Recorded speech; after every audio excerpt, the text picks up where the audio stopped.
Poly plus नॉमियल्स। Poly का मतलब क्या होता है? मैनी, और नॉमियल्स का मतलब term. So an algebraic expression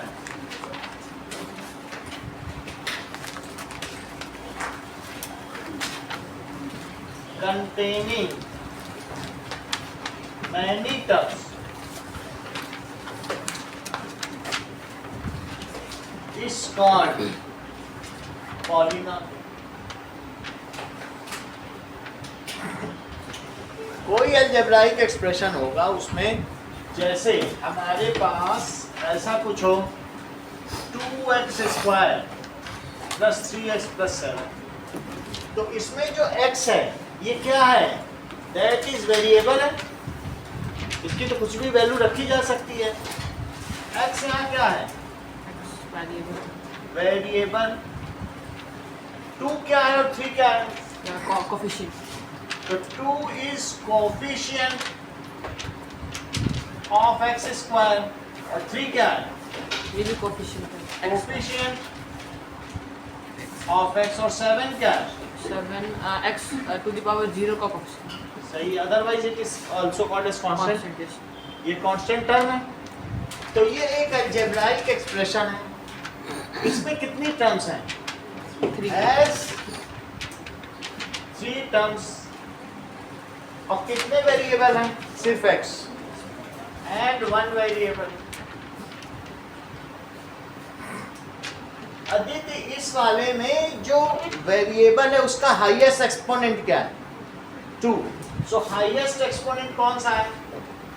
highest exponent raised two variable, it is 2। इसलिए इसकी डिग्री क्या हुई? डिग्री 2। सही है। तो ये सेकंड डिग्री का पॉलिनोमियल है। सही, सेकंड डिग्री का पॉलिनोमियल। हाँ बोलिए, आप किधर?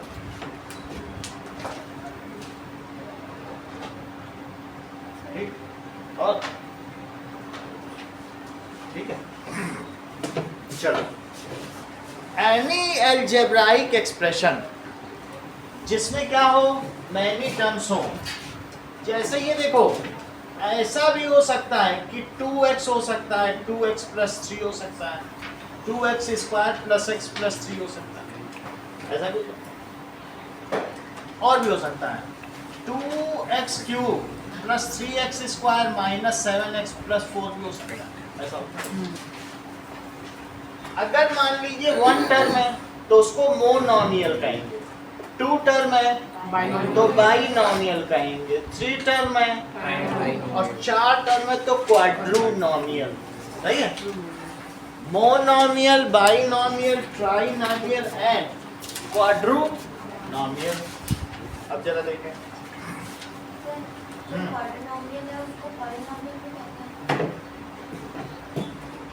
पॉलिनोमियल है, ये सभी पॉलिनोमियल के एग्जांपल है। चैप्टर ही पॉलिनोमियल का, इवन सिंगल टर्म में तो भी मैनी, यहाँ मैनी टर्म्स है, लेकिन इवन अब सिंगल के लिए से चैप्टर कहाँ बनाया जाए? So these are all are studied under polynomial. वैसे 3 एंड हायर टर्म्स को क्लास 7th में पॉलिनोमियल बोला गया। तो इसे क्या कहेंगे बोलो? मोनोमियल। इसे क्या कहेंगे? बाइनोमियल। इसे ट्राइनोमियल। और ये 4 टर्म्स हैं तो इसको कहेंगे पॉलिनोमियल हैविंग 4 टर्म्स। बोलो, बात समझ आ गई? तो इस तरीके से ये ट्राइनोमियल हो गया। अब आगे देखो, अगर हम देखें तो हमारे पास पॉलिनोमियल कई तरीके से हो सकते हैं। पॉलिनोमियल का फ्लो चार्ट क्या है? 2 तरीके से फ्लो चार्ट है। देखो, एक है based on number of terms और दूसरा क्या है बोलो? Based on degree. इधर आके बैठी, इधर बैठो।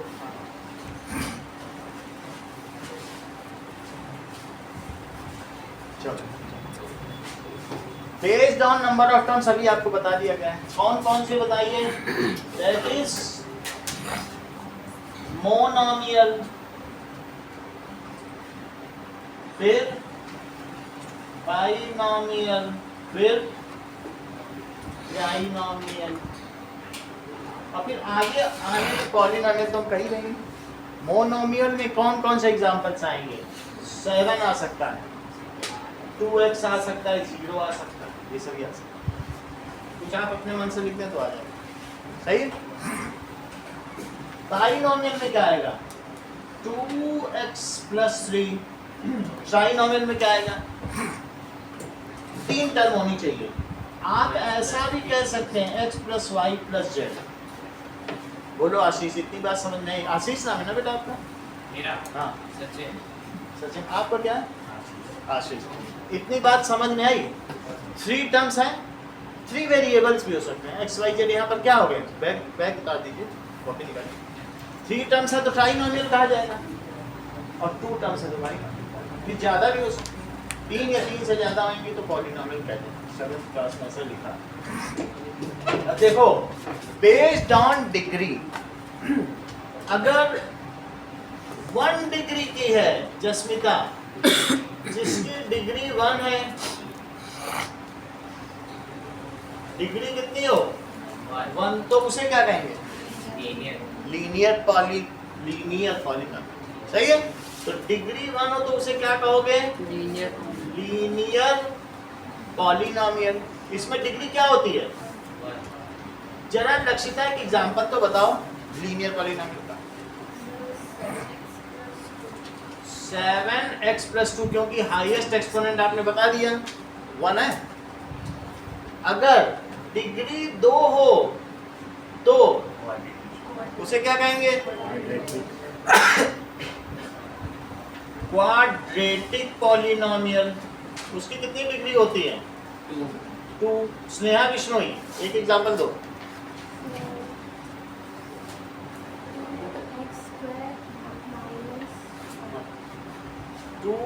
x² और -7, टर्म से कोई लेना देना नहीं, बस हाईएस्ट डिग्री हो, फिर आगे की टर्म हो या ना हो, कम भी हो सकती है, ज़्यादा भी हो सकती है। डिग्री 3 हो श्रेया, तो क्या करोगी? उसे क्या कहोगे? क्यूबिक। अच्छा ठीक बात है, क्यूबिक। इसको क्या कहेंगे बताइए? डिग्री 3। जरा एक एग्जांपल तो बताएं श्रेया 3 डिग्री वाले का। 2x³ - 3, कुछ भी लिख देते हैं। अगर डिग्री 4 होगी तो क्या कहोगे?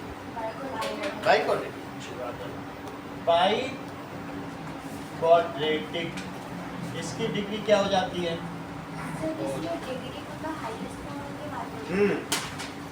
डिग्री 4 का एक बताओ।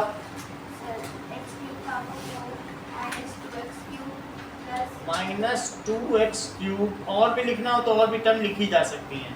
-x² और +x + 7। सही है। अब ये देखो, एक और इसका एग्जांपल है जो सबसे ऊपर आता है, लीनियर से भी पहले आता है, ये हम बाद में लिखते हैं। एक है जीरो पॉलिनोमियल और एक है कांस्टेंट पॉलिनोमियल, 2 अलग अलग पॉलिनोमियल है। अच्छा ये बताओ कि कांस्टेंट पॉलिनोमियल में क्या होगा? 0 पावर 0 की, जैसे 7, कुछ ऐसा ऐसी टर्म हो, एक एग्जांपल है तो 7, तो इसमें कोई वेरिएबल ही नहीं है, उसको क्या कहेंगे? Constant polynomial. तो एग्जांपल इसका क्या है? 7 को क्या लिखा जा सकता है? 7 × x⁴, और x⁴ है, इसलिए इसकी डिग्री क्या हो गई? इसकी डिग्री 0 होती है, डिग्री 0 पॉलिनोमियल का आयुष एक एग्जांपल बताओ अदिति। 0 पॉलिनोमियल का एग्जांपल 0 पॉलिनोमियल की डिग्री क्या होती है आयुष? हाँ बोलो। चलिए अब देखो, यहां तक की बात होगी कि 0 पॉलिनोमियल को क्या कहते हैं? द पॉलिनोमियल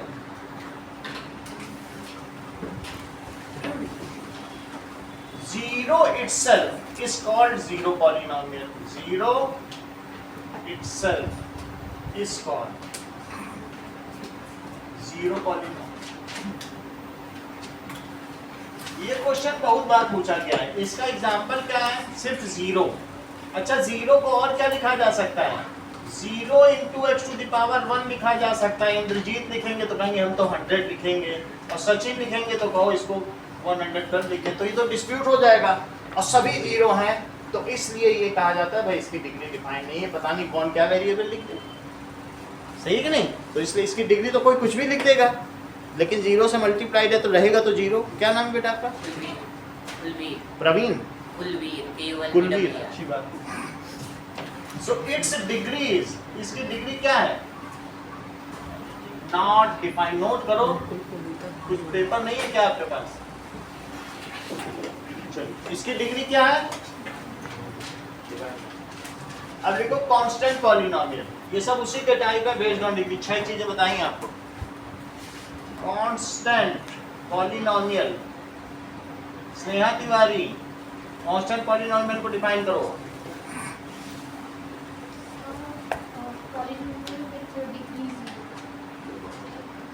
बहुत बड़ी बात तुम्हें बताइए. अ नॉन जीरो पॉलिनोमियल, नहीं तो फिर जीरो भी आ जाए. A non zero polynomial free from variable. क्या बताया इन्होंने? Non zero polynomial free from variable is called constant polynomial. तो स्नेहा मुझे ये बता दो कि जो पाई है वो कांस्टेंट पॉलिनोमियल है कि मोनोमियल? आप बताइए बता. निष्का ये अच्छा बताती. आप ही बोलो आयुष. उन्होंने वंस फॉर ऑल बहुत बड़ी बात बताई आयुष ने. बोला कि चूंकि टर्म एक है इसलिए ये मोनोमियल हुआ, और चूंकि इसमें डिग्री जीरो है, ये वेरिएबल से फ्री है, इसलिए ये कांस्टेंट पॉलिनोमियल. बोलो बात समझ में आ गई? जो चीज यहाँ आएगी वो यहाँ भी आएगी. यहाँ टर्म के हिसाब से काउंट होता है. ठीक है? अगर मैं कहूँ कि 2 पैरों पे चलने वाले जीवों के नाम बताओ तो इंसान भी आएगा, बंदर भी आ जाएगा, तो इधर भी, और कुछ और चीज हो तो वहां भी आ, तो दोनों तरफ आ रहा है. बोलो बात समझ में आई? तो पाई बताइए मोनोमियल है कि कांस्टेंट पॉलिनोमियल? ये भी बहुत अच्छा बता. तो इन्होंने भी बता दिया विश्नोई ने कि चूंकि पाई में एक टर्म है इसलिए ये मोनोमियल भी हुआ, और पाई यहाँ पर भी आ सकता है कांस्टेंट, क्योंकि 7 जैसे आ रहा है वैसे पाई भी आ सकता है. तो स्नेहा विश्नोई ने वंस फॉर ऑल पूरी जनरेशन के लिए सॉल्व कर दिया कि ये कांस्टेंट भी होगा और साथ में मोनोमियल होगा. चलो इस बात को देखें. Aditi, what does it mean by degree of polynomial? The highest power raised to variable in any term of polynomial. ये किसी भी टर्म में हो सकता है.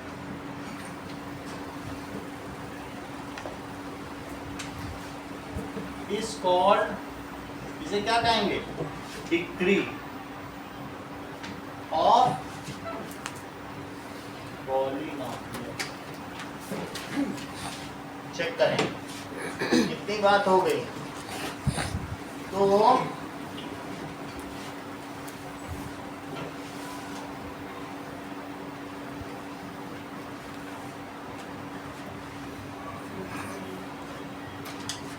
जैसे मान ले सचिन, मेरे पास ax to the power 4 bx cube है और cx स्क्वायर है प्लस dx प्लस e है. इस पॉलिनोमियल की डिग्री क्या है? पर पलक तो कुछ और बता रही है. अदिति आप बताइए. ये इन्होंने बोला सर तब तक मैं नहीं बता सकती जब तक कि ए नॉन जीरो ना हो। आप डिक्लेयर करिए कि a is not equal to zero, मैं अभी 4 बोल देती हूँ, और अगर ए जीरो हुआ तो मैं 3 बोल दूंगी। फिर से समझो, मान लीजिए किसी ने आपसे कहा x cube plus 4x square और प्लस 5x प्लस 3 है, और कोई आपके पास आ जाए कह दे 0 into x to the power 4 लिख के चला जाए, तो क्या बिश्नोई इसकी डिग्री 4 बता दोगे? बोलो कहाँ है 4? वो तो 0 है। कोई 0 करके लिख दे, एक और 0 लिख दे, वो 0 लिख रहा है और कुछ थोड़ी ना लिख रहा है, तो क्या तुम डिग्री बढ़ाती चली जाओगे? इस तरीके से तो किसी टर्म की कोई डिग्री ही नहीं रह जाएगी, ये सब 0 टर्म। तो इसलिए कभी भी पॉलिनोमियल की डेफिनेशन देखिए, इसकी डिग्री 4 तभी हो सकती है जबकि ए क्या हो, बोलो non zero, a non zero.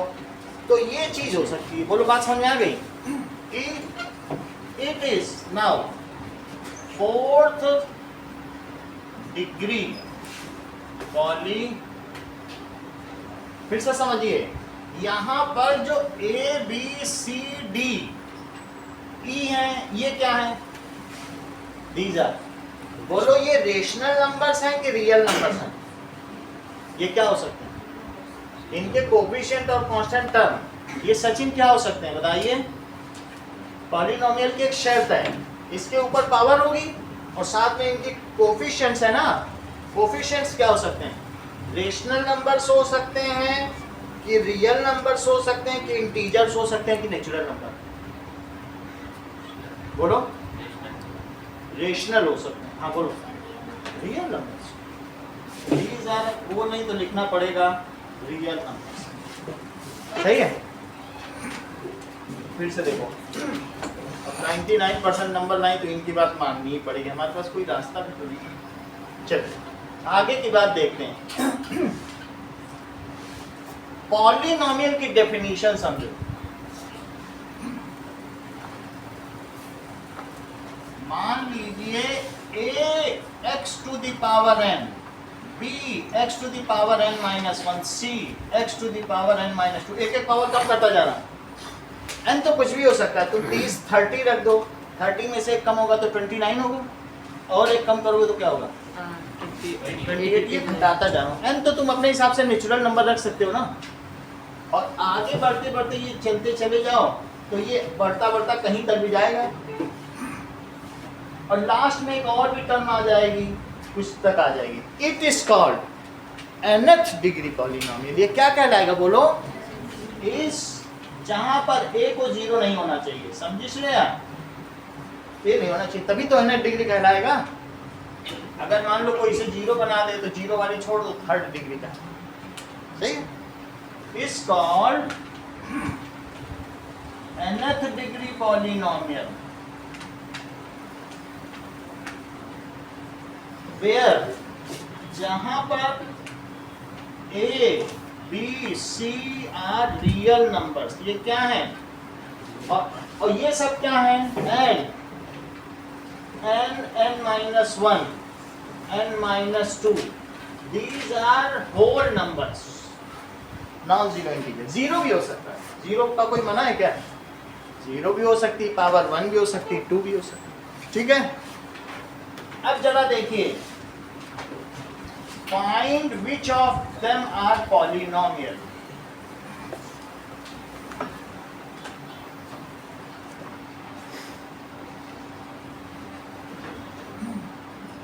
x plus 1 by x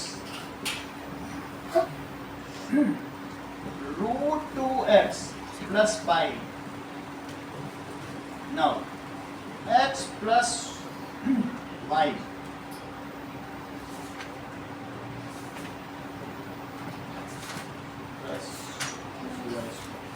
Sachin, क्या पहला पॉलिनोमियल है? No sir. क्यों? सर क्योंकि जो दूसरी वाली टर्म है उसकी जो पावर है वो होल नंबर में नहीं है। वो होल नंबर पे नहीं है, उसे आप लिख रहे हो -1, तो -1 तो एक्सपोनेंट चलेगा नहीं, इन्हें क्या होना चाहिए? तो पहला आपने बता दिया ये पॉलिनोमियल नहीं। विष्णोई, क्या ये पॉलिनोमियल है? स्नेहा है? क्या इसके कोफिशिएंट एंड कांस्टेंट टर्म, ये सब रियल नंबर है और इसकी पावर क्या होल नंबर है, तो क्या ये पॉलिनोमियल हुआ? ये सब कुछ भी हो सकते हैं, बस रियल होने चाहिए। रेशनल भी हो सकते हैं, इरेशनल भी हो सकते हैं। देखो जस्मिता, क्या ये पॉलिनोमियल है? बोलो। अंकुर इसे है है, क्योंकि पावर दोनों की 1 1 है जो कि होल नंबर है, इसलिए हो गया। Lakshita, is it a polynomial? भाई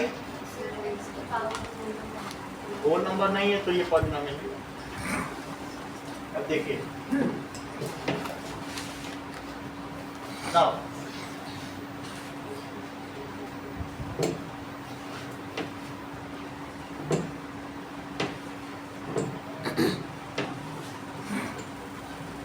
जनरल फॉर्म, अगर हमें जनरल फॉर्म बतानी है लीनियर पॉलिनोमियल की तो क्या होगी? निष्ठा बताओ, ये लीनियर पॉलिनोमियल की जनरल फॉर्म बताओ। इधर कौन बता रहा है? बता देते हैं, बताओ। ax प्लस ओनली x कैसे नहीं, ax भी लिखो और b भी तो लिखो ना। B, क्या हाँ, पता एक कांस्टेंट टर्म हो? yes, जैसे 2x प्लस 7, हाँ सही? कोई बात नहीं, आपने निष्ठा का आंसर दिया, निष्ठा से हम दूसरा पूछ लेंगे ना। क्वाड्रेटिक पॉलिनोमियल की जनरल फॉर्म बताओ। हाँ निष्ठा, श्रेया बताओ, फिर से बताइए। आप बोलो ax स्क्वायर, क्योंकि स्क्वायर की भी तो एक टर्म होनी चाहिए, plus bx plus c। Generally देखो तो minus 2x square plus 3x और प्लस 7 ऐसा कुछ होता होगा। अच्छा, क्यूबिक पॉलिनोमियल, इंद्रजीत की जनरल फॉर्म बताइए। जनरल फॉर्म को ही स्टैंडर्ड फॉर्म कहते हैं।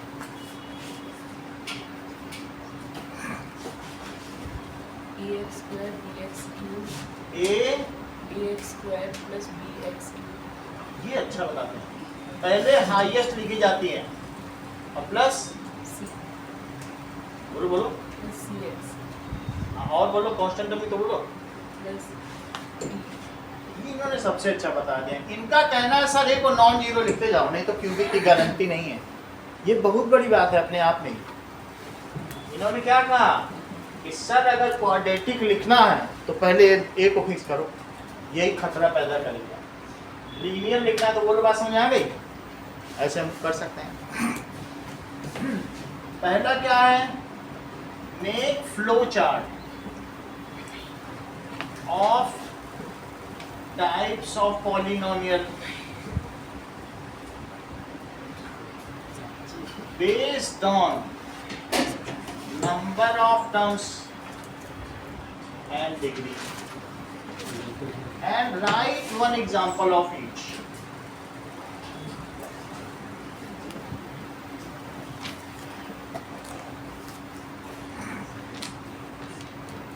Define zero polynomial,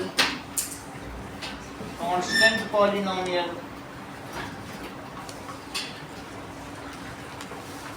polynomial, degree of polynomial,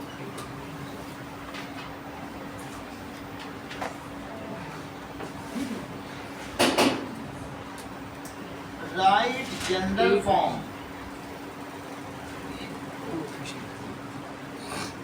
of linear, quadratic and cubic polynomial.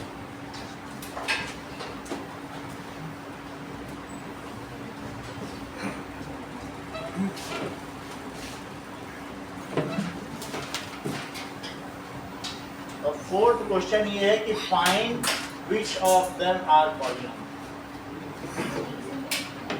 नहीं कोई नहीं करता।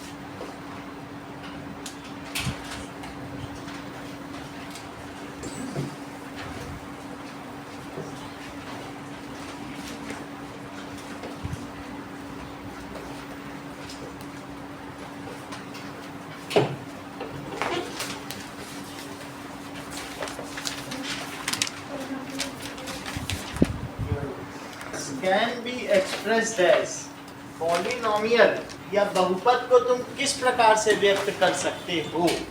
सो polynomials can be expressed as px, qx, rx, ऐसे करके हम एक्सप्रेस करते हैं। और जो fx भी कुछ लोग करते हैं, ठीक है, जहां पर x एक वेरिएबल है, अगर y वेरिएबल होगा तो py हो जाए। चलिए नाउ अब देखिए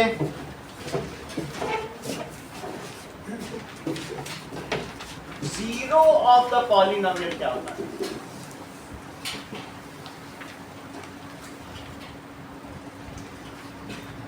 value of variable which makes value of polynomial equal to 0 is called zero of the polynomial.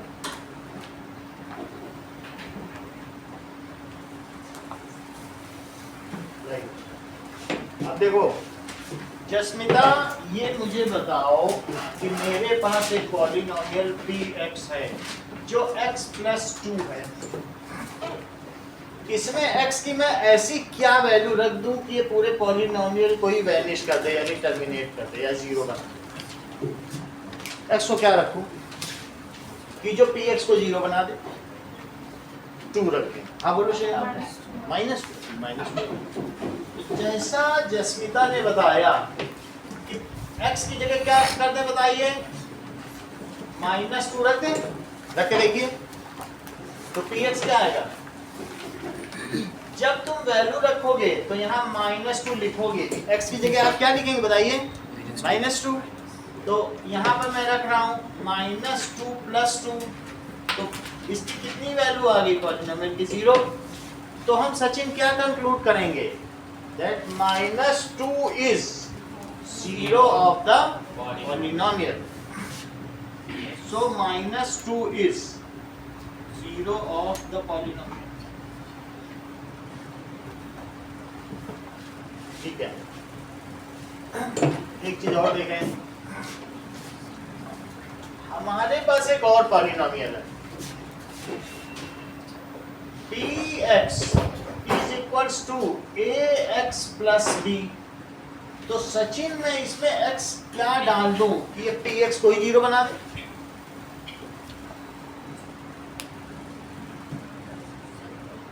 बोलो। हाँ, ये इन्होंने बता दिया। ऐसा हम लोगों ने 9th में भी किया है। इन्होंने कैसे बताया? बता तो दिया इन्होंने, सही बताया। तो इन्होंने बताया कि सर इसमें आप -b/a डाल दो, तो मैं x की जगह क्या डाल दूं? -b/a, क्योंकि 9th का क्वेश्चन भी था c + d वाला, तो वही उसी से बताया इन्होंने।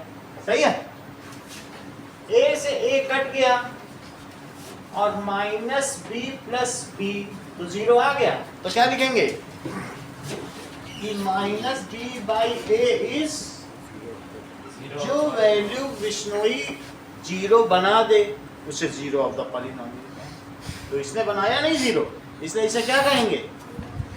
0 ऑफ द पॉलिनोमियल। अब मान लीजिए लक्षिता को पता है, लेकिन कुछ बच्चे ऐसे भी थे जिन्होंने ये बोल दिया था नहीं पता है, उनके लिए क्या हाल है? उनको जिससे तुम्हें 0 बनाना है तो एक दूसरा भी मेथड है। ये देखो, दूसरा मेथड देखो उनके लिए।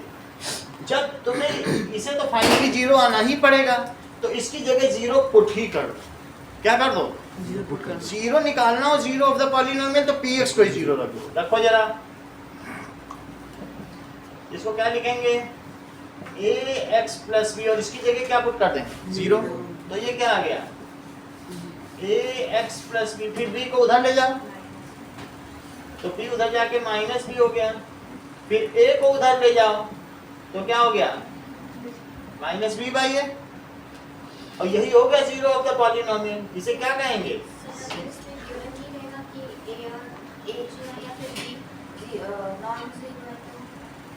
अब जो भी हो है तो यही, अगर मान लो 0 हो जाता है तब फिर ये पॉलिनोमियल ऐसे में फिर इसका zero of the polynomial defined भी नहीं होगा, क्योंकि वो तो बात की बात है, वो हम इश्यूज ले लेंगे। इतनी बात समझ आई? फिर से देखो, x तो तुमने क्या लिखा, -b/n, इसे और क्या लिख सकते हो, b क्या है चेक करो यहाँ पे, कांस्टेंट टर्म, ये इसकी जनरल फॉर्म है, तो b क्या हो गई बोलो, constant minus of constant term, coefficient of x, a क्या है, coefficient of x। Coefficient of x। जरा फार्मूला देखो क्या ये आपकी बुक में है, yes sir. Coefficient of x।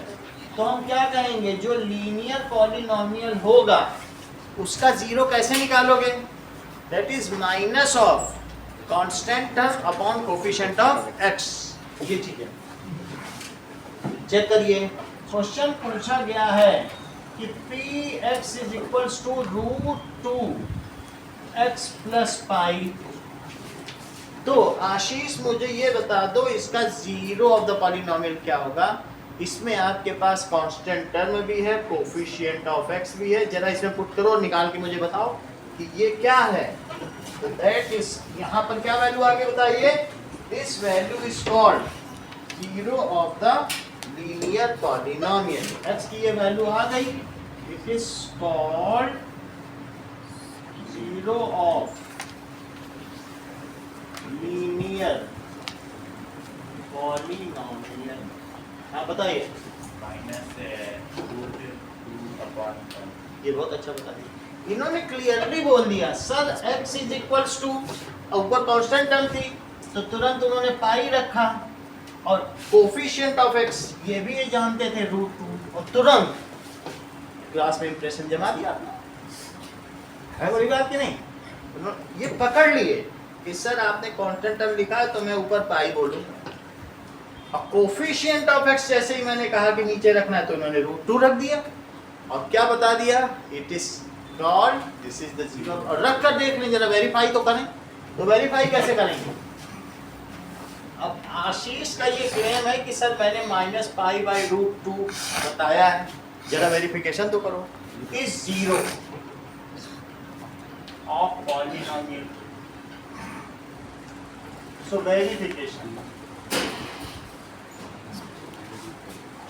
That is p of -π/√2, इसी पे रखना है वैल्यू। तो क्या लिखोगे, √2 और x की जगह क्या डालोगे, अब प्लस पाई, तो बोलो √2 से √2 कटा और क्या आ गया, हेंस वेरीफाइड, क्योंकि उसने px को जीरो बना दिया, तो इसमें क्या हो गया, बोलो सही है। अब देखिए, अगर हमारे पास एक लीनियर पॉलिनोमियल है तो उसका क्या फार्मूला होगा जीरो ऑफ द पॉलिनोमियल,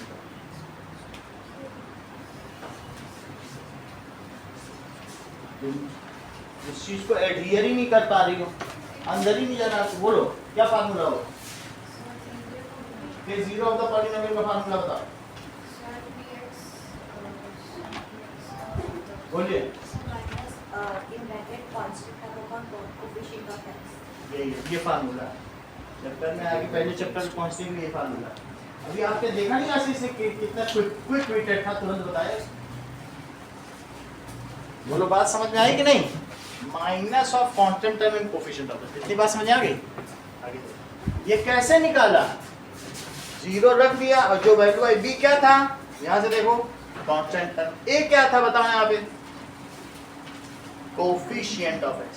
सिर्फ मैंने इसकी जगह इंटरप्रेट ही तो किया है, कोई अपनी तरफ से नहीं रखा, बस जीरो रख के सॉल्व कर लिया, बोलो सही है, और वेरीफाई भी कर लिया उसको। आगे देखिए कि अब हम देखेंगे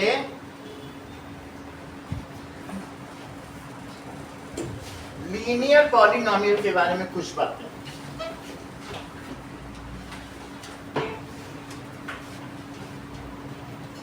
देखो, ज्योमेट्रिक मीनिंग,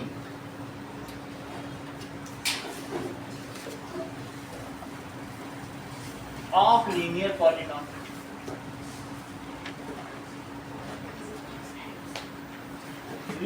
पॉलिनॉमियल को अदिति लीनियर क्यों कहा गया?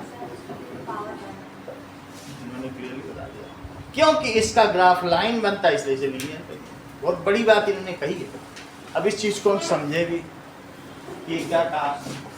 इसके लिए आपके अगले पेज में ग्राफ दिया है, जरा उसे पढ़िए। पी एक्स की वैल्यू क्या दी है? 2x + 3। पी एक्स को नूर y भी कहा जाता है। पी एक्स भी कह सकते हो और क्या कह सकते हो, तो इसे तुम y भी बोल सकते हो। y बोलना चाहो तो इसे y भी लिख सकते हो, सही है। तो ये चीज आप समझ जाइए, ये y ही है। तो अगर ये y होगा तो जब आप ग्राफ बनाओगे तो ये वाली एक्सिस x एक्सिस है और ये कौन सी एक्सिस है? y एक्सिस ना लिख के पी एक्स भी लिख सकती हो। वास्तव में जो वर्टिकल एक्सिस है वो वैल्यू ऑफ द पॉलिनोमियल, और हॉरिजॉन्टल एक्सिस कौन सी है? That is x। It is value of variable and value of polynomial. बात सही है। और जो चाहे तो इसे वो y भी कह सकते हैं। अब देखो, हम इसमें बहुत सारी वैल्यू रखें और प्लॉट करें जरा ग्राफ को। आप x की वैल्यू रखते जाइए और y पाते जाइए।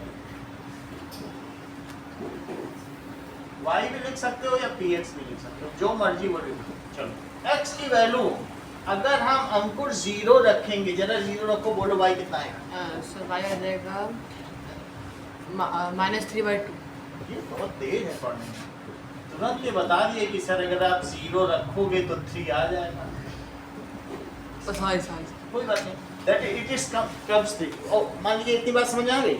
अब देखो, अगर इसको 1 रखें इनपुट तो क्या आएगा? 1 then it's -3/2। अरे वाह, हर चीज यहाँ उपलब्ध है। तो इन्होंने इसे 1 रख दिया और देखो तुरंत इन्होंने बताया कि 5 आ गया। अब देखते जाइए, टैलेंट यहीं छिपा है, कहाँ मिलेगा? -1 रखेंगे तो -1 रखेंगे तब हो जाएगा 1। -1 रखो, चेक कर लो मैं भी जरा। 2 × -1 + 3 सही है। -1 डाल दिया तो -2 + 3। अच्छा बताया, 3 वैल्यू ले ली हमने। x की वैल्यू रख के हमने px निकाल लिया, y की वैल्यू निकाल ली। अब इसको प्लॉट करो, 0 और 3 प्लॉट करो। जो ग्राफ है उसमें ऊपर का थोड़ा सा हिस्सा करना, क्योंकि नीचे का जो तुम्हारा है ना ग्राफ, वो बड़ा ग्राफ है। देखो ये जो पैराबोला बन रहा है उसी में, तो ये हम लोग ग्राफ में बनाएंगे। ऊपर में थोड़े थोड़े में बना लेना है इसको। तो इसमें कितने तक ले लोगे? देखो ये 3 तक आ रहा है, 0 3 करो, x पे 0 चलो और y पे कितना चलोगे? x पे जो स्केल ले लो, स्केल नहीं है तो स्केल ले लीजिए, पेंसिल ले लीजिए। देखो 0 3 आ गया, बताइए आगे देखो। दूसरा क्या है? 1 पे 5, 1 पे 5 दो, ये 1 है, 1 पे 5 ले लीजिए। और -1 पे कितना लेना है? -1 पर 1 ले लो।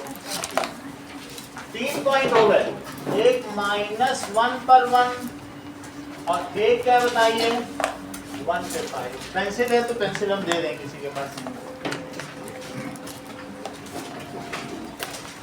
उधर से लेना, उधर से नहीं, यहाँ से।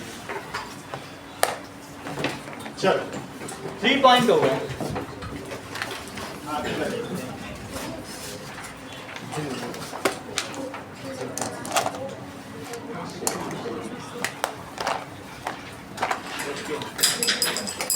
ना इन तीनों पॉइंट को मिला लो, तो दिस इज, ये किसका ग्राफ बन गया? क्या ये लीनियर बन गया? चूंकि सिंगल डिग्री वाले का ग्राफ एक लाइन मिलता है, 3 पॉइंट है तो एक लाइन जा रही है, तो कोलिनियर पॉइंट हुआ कि नहीं? एक लाइन बन गया। अब इस ग्राफ में यहाँ क्या लिखोगे? y = 2x + 3, ये लिखना जरूरी है। x एक्सिस में दोनों तरफ एरो लगाओ और यहाँ x और x' लिखो, ये सब पंक्चुएशन ध्यान दीजिए। और y एक्सिस में क्या लिखेंगे? y ऊपर लिखोगे, नीचे क्या लिखोगे? y'। बाकी जहाँ तक आपको ग्राफ लेना है तो 1 2 3 4 बहुत ज़्यादा बड़ा करने की जरूरत नहीं, यहाँ 5 ले लो और यहाँ 2 3 तक ले लो और यहाँ पर भी 2 3 तक ले लो, चलो। और ये लिखना जरूरी है इक्वेशन, समझ में आ गई बात?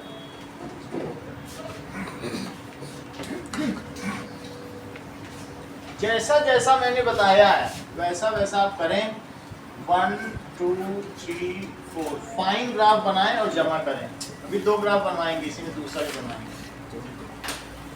देख लो, -1 पे मैंने क्या लिया, -1 पे 1 लिया, -1 चले फिर 1 चले। ऐसा तो 9 पे आप लोगों ने बनाया है ना।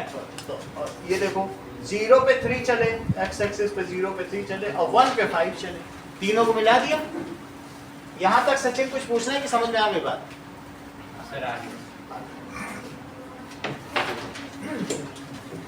नाउ एक तो ये क्वेश्चन आपको करना है और सेकंड क्वेश्चन क्या करना है, ड्रॉ ग्राफ ऑफ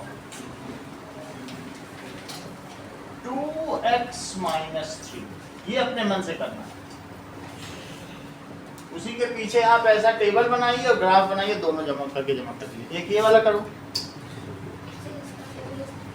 हाँ इस वाले का बनाइए टेबल, 3 पॉइंट्स लीजिए। हाँ इसका भी पीछे बना लीजिए।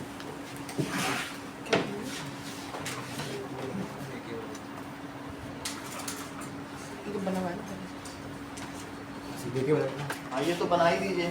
फिर एक ही प्लस x माइनस, ऐसा तो 9 में किया है ना, कोई बात नहीं, फिर इसको बताएं। x कॉमन ले लो और x तो क्या हो जाएगा, इतनी बात आपको समझ में आ गई? बोलो आयुष। अगर समझ में आ गई है तो सिर्फ आपको ये बताना है कि x की वैल्यू जब मैं -1 रखूंगा तो y क्या है, 0 है। अच्छा और 4 रख दूं तो क्या आएगा, बोलो, और 0 रख दूं तो क्या है,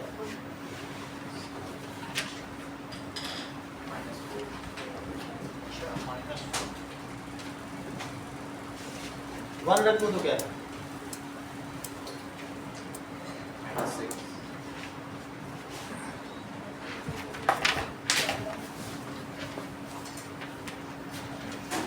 बता देते हो कितनी बात होगी। ठीक है, 2 रखूं तो क्या है,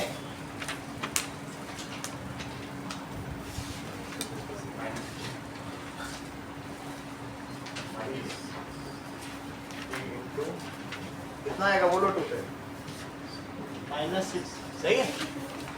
चलिए ये सारी बातें आपने बता दी और एक और बात बता दो, 1.5 पे कितना करके ही देख लो। अगर ऐसे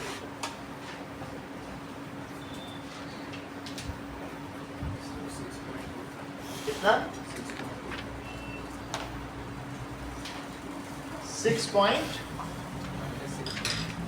-6 पॉइंट कितना आएगा, 2.5। 1 पे देख लिया, 2 पे देख लिया, 3 पे देखो, 3 पर भी निकालो, 4 पर तो निकाल ही चुके, 3 पे बताओ।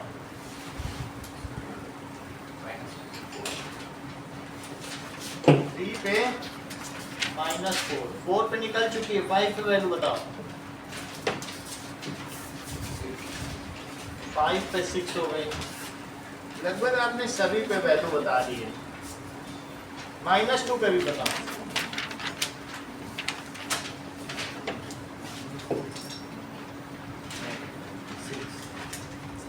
अब इसको एक साथ लिख लेते हैं, यानी एक ऐसा प्लॉट करो जिसमें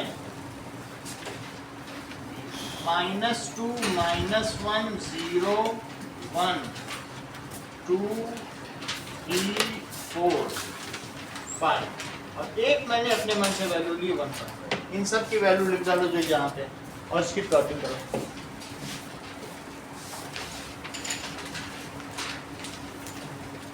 ये हो गया, कितनी बात हो गई। बाकी लोग जमा करें। सचिन इसकी मिडिल टर्म स्प्लिटिंग करो, इसका ग्राफ बनाना है, ये बुक का ही क्वेश्चन है। अगला क्वेश्चन देख लो, ग्राफ बना हुआ है। तो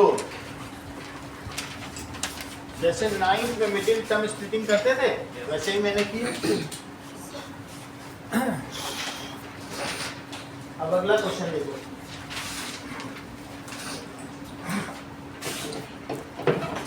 नाउ सबमिट इट। बाकी लोग भी सबमिट करें तो आगे बढ़ा जाए। नेक्स्ट क्वेश्चन देखो बुक का, फिर मैं समझाऊं।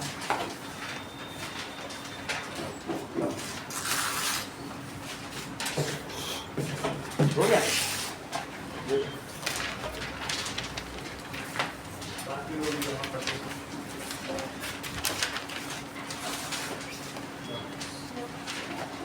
हो गया था? वही रिपोर्ट उठा पड़ो। लाओ।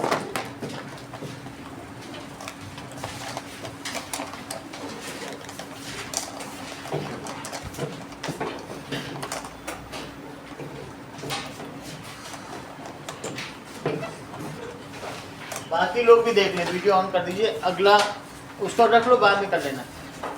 समझ में तो आ गया, थोड़ा कर लेना बाद में। ले लो 10 मिनट उठा लो, तुम्हारा है ना। इसका ग्राफ देखिए, हमें क्या बताया गया है क्वेश्चन में, बुक में, draw graph of x Q x square minus 3x minus 4। सही है। हमें क्या करना है बोलो, इसका कोफिशिएंट क्या है 1 और इसका कोफिशिएंट क्या है।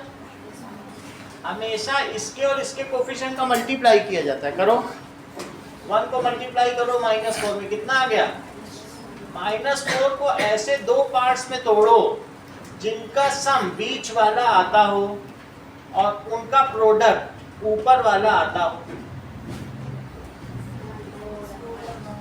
अगर मैं ऐसा करूं तो वैसे बड़ी वैल्यू तो मुझे निगेटिव लेनी पड़ेगी, नहीं तो -3 कैसे आएगा। और इसे 1 लेके इधर देखिए सचिन, इसको ऐसा तोड़ना है कि इनका सम -3 है और उनका प्रोडक्ट कितना है। प्रोडक्ट देख लो, प्रोडक्ट तो आ ही रहा है, ठीक है कि नहीं। मल्टीप्लाई से ये आ जाए और सम से क्या आ जाए, बीच वाला। तो x square -4x plus x minus 4, यही px है। अब देखो x -4 x -4, ये सब अपने मन से करना है आपको, ध्यान से देखते जाइए। अभी मैं हटा दूंगा बोर्ड से सब।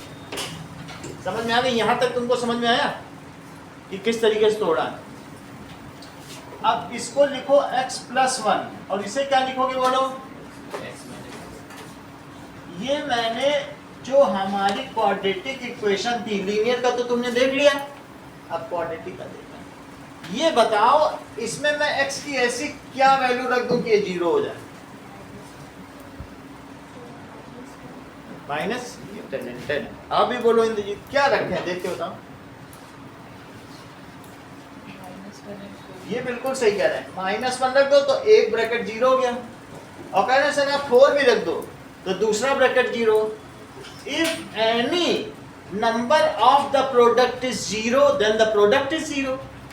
इसको 0 बनाने के लिए मुझे x को क्या रख देना चाहिए, और इसको 0 बनाने के लिए, तो इसका मतलब है -1 and 4 are the zeros of this polynomial। इसका क्या मतलब है, -1 से भी हम इसे 0 बना सकते हैं। चेक कर लो, अगर मैं -1 डालूं आशीष तो क्या होगा बोलो, डाल के देख लो। -1 डाल दिया, वो इस ब्रैकेट को 0 बना देगा, काम मेरा कंप्लीट हो गया। काम तो हो गया, एक ही को तो 0 बनाना था। तो बोलो -1 क्या 0 हुआ। Yes, it is 0 of the polynomial. इस बहुपद का शून्य हुआ क्योंकि इसने इस बहुपद को ही शून्य बना दिया है। बात सही है। अब 4 को रखो जरा, इसी पे 4 को भी तो रख के देखिए। तो 4 + 1 और यहाँ क्या रखोगे, 4 - 4 तो क्या होगा 5। लेकिन दूसरा 0 हो गया, हमारा काम हो गया। तो बोलिए, इसलिए अगर मैं आपसे कहूं कि कैलकुलेट इट्स जीरोस, तो इसके कौन कौन से जीरोस निकले? -1 and 4 are its zeros.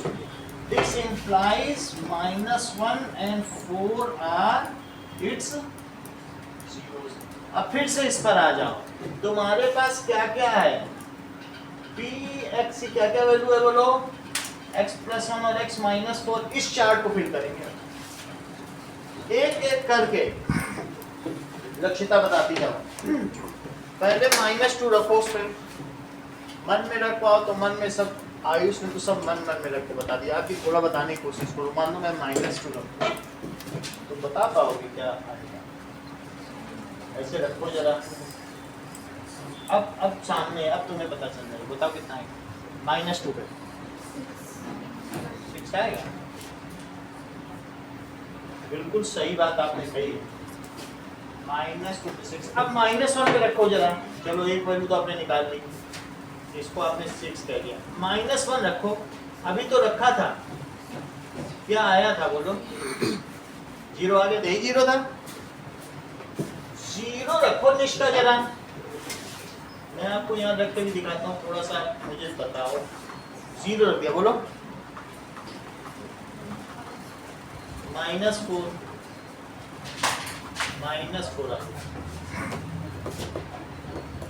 1 रखिए निष्ठा, एक और वैल्यू रखो। 1 + 1 और 1 - 1। इसी पे रख रहा हूँ सारी, रखो जरा।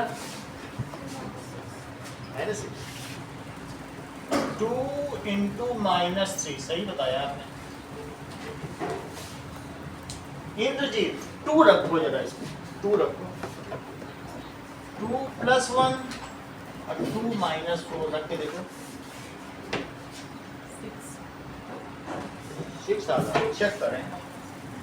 3 × -2 कितना आया? -6। एक और रखो, 3 रखो जरा। 3 रख दीजिए। 3 इस पे रख रहा हूँ। 3 + 1 और 3 - 4, बोलो क्या आएगा? 4 तो यहाँ से कितना है? 4 ये आ गया, और इंटू -1 कितना आ गया? -4। सही है। 4 रखिए, इसी पे 4 रखो। 4 + 1 और 4 - 4 कितना आ जाएगा? 5 रखो, इसी पे 5 रखो। 5 + 1 और 5 - 4 तो क्या होगा? 6 × 1 6 आ गया। एक वैल्यू और रखवाई जाएगी, 1.5। 1.5 रखो। 1.5 + 1 और 1.5 - 4 कितना आएगा? 2.5 और इंटू आशीष, इसको सब्ट्रैक्ट करके बताओ कितना है? 2.5। साइन के साथ बताया करो, ऐसे नहीं। इनको मल्टीप्लाई करके बताओ।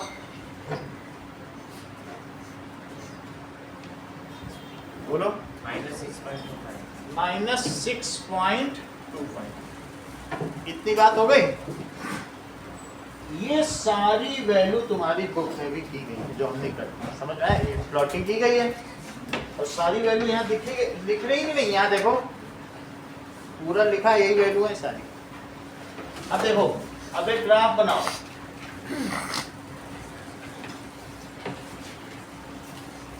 जिनके पास ग्राफ है वो टेस्ट के लिए यूज कर लेंगे, बाकी लोग कॉपी पे बना लें, मैं दे दूंगा। ग्राफ को रखे रहिए, उसी पे टेस्ट दे दीजिए। देखो कैसे करोगे? -2 पे क्या लिखोगे? -2 पे 6 बनाओ। कैसे बनेगा? ये है 6। -2 पे 6 ले लो, ये हो गया। अब बताओ -1 पे कितना है? 0। -1 पे 0 है, ठीक है? तो 0 पे कितना है? -4। 0 पे -4। 1 पे कितना है? 1 पे देखो -5 और कितना है? -6। 1 पे देखिए 1 पे आएगा -1, -2, -3, -4 और -5 और यहाँ कितना है 1 पे -6 है। तो देखो मैंने 1 पे -6 ले लिया। 2 पे कितना है? 2 पे भी -6, 1 पे भी -6 और 2 पे भी -6। देखो लो 1 और 2 पे -6 लिया है मैंने, सही है। 3 पे कितना ले? -3 पे -4 लो, ये है 3, तो 3 पे कितना ले लें? -4 तो 3 पे ठीक नीचे आओ और -4 पे डॉट लगा दो। 4 पे कितना लें? 4 पे 0, 5 पे ये 5 है, तो 5 पे कितनी वैल्यू आ गई? 1, 2, 3, 4, 5 और 6। समझ में आया बात? अब यहाँ देख लो -2 तक तुम पहुंच गए हो, -2 पे 6। इस ग्राफ को मिलाओ, एक वैल्यू आपकी हेल्प के लिए और आ रही है। तब तक हम इन सब चीज़ों को हटा देते हैं, अभी इन सब का कोई काम नहीं है हमारे पास। मेरे डॉट बचे रह जाएंगे, वही काम से सारे वैल्यू हमने प्लॉट कर दिए। ये देखो एक बार बताओ 1.5 पे से कितनी वैल्यू? 1.5 पे वैल्यू बताओ। 6 से भी नीचे ये है 1.5। 1.5 पे करोगे तो कहाँ जाएगा? थोड़ा सा और नीचे ना, 6.25 जाएगा। इसको मिला दो, जो जो पॉइंट तुमको दिख रहे हैं वो मिला दो। कौन कौन से दिख रहे हैं चेक करो। एक तो ये है, 2 पे ये है। कोई भी चीज इट शुड बी स्मूथ करो। देख लो कि ये बताओ -1 पे कितना था? ये 0 ही था, तो ये ग्राफ ऐसे आएगा यहाँ से होते हुए, ठीक है। अब देखो यहाँ आया, फिर इधर आ गया, फिर इधर आ गया, ऐसे आ गया और फिर ऐसे आके थोड़ा सा स्मूथ रहना चाहिए। और 4 के बाद 5 पे कितने पे पहुंच गया? इट शुड बी ऐसा लगे कि सिंगल ड्राइंग से हो, फ्लॉलेस हो। ओके, जैसे बॉल फेंकी जाती है तो बॉल कैसे फेंकी जाती है? ऐसे उस ग्राफ को, the trajectory of ball while falling under gravity is called parabola. So उसको क्या कहते हैं? Parabola. इस ग्राफ का, अच्छा ऐसे ग्राफ हो या ऐसे ग्राफ हो, देखो बुक में ऐसे बहुत सारे शेप बने हैं, तो इन सब ग्राफ को क्या कहते हैं? पैराबोला। पैराबोला कैसा होता है? That is the trajectory. Ball कैसे फेंकी जाती है और ग्राउंड पे कैसे आ जाती है, तो इस पाथ को क्या कहते हैं? Path is parabola. मेरा कहने का मतलब है the graph of quadratic equation is parabolic. कैसा ग्राफ होगा? तो ये पैराबोला वैसे ही बन रहा है कि नहीं? तो इसको इसी तरीके से, हमारे में क्या है, इक्वी डिस्टेंस नहीं है इसलिए थोड़ा इधर उधर हो रहा है, लेकिन जब आप बिल्कुल ग्राफ पेपर पर बनाओगे तो क्या होगा? ये वैसे ही बन जाएगा। आपको क्या करना है? इसका इतना पार्ट करना है। क्या करना है? सिर्फ ये सब कुछ नहीं करना है, ये कुछ भी नहीं करना है, बस यहाँ तक तुम कर लेना। और इसके बाद क्या करोगे बताओ? इसके बाद आपको ये ग्राफ फिल करना है। मैं वैल्यू भी आपको कैटर कर दे रहा हूँ। माइनस देखो, -2 पे निकालना, -1 पे निकालना, 0 पर, 1 पर। एक मैं अपने मन से 1.5 भी रख रहा हूँ क्योंकि यहाँ एक डिप है ना, तो वो डिप नहीं मिलेगा तो तुम कैसे नीचे जाके ऊपर बैठोगे? फिर यहाँ पता चलेगा तुम सीधे ही मिला लिए। सीधा तो नहीं मिल सकता है, पैराबोला है ना। 1.5 ले लेना, 2, और 2 के बाद कहाँ तक आई बताओ? 3, 4, 5। मिडिल टर्म स्प्लिटिंग आपने 9th में सीख रखी है, उसका आप उपयोग करिएगा। मिडिल टर्म स्प्लिटिंग का ही सारा खेल है। और पेज के पीछे मिडिल टर्म स्प्लिटिंग और ये वैल्यू निकाल लेना और फिर इसका ग्राफ बना दो। ना make the graph of this, इतना काम करो। जिसके पास ग्राफ नहीं हो उनसे ले लो। चलिए, ये सब आपको खुद करना है।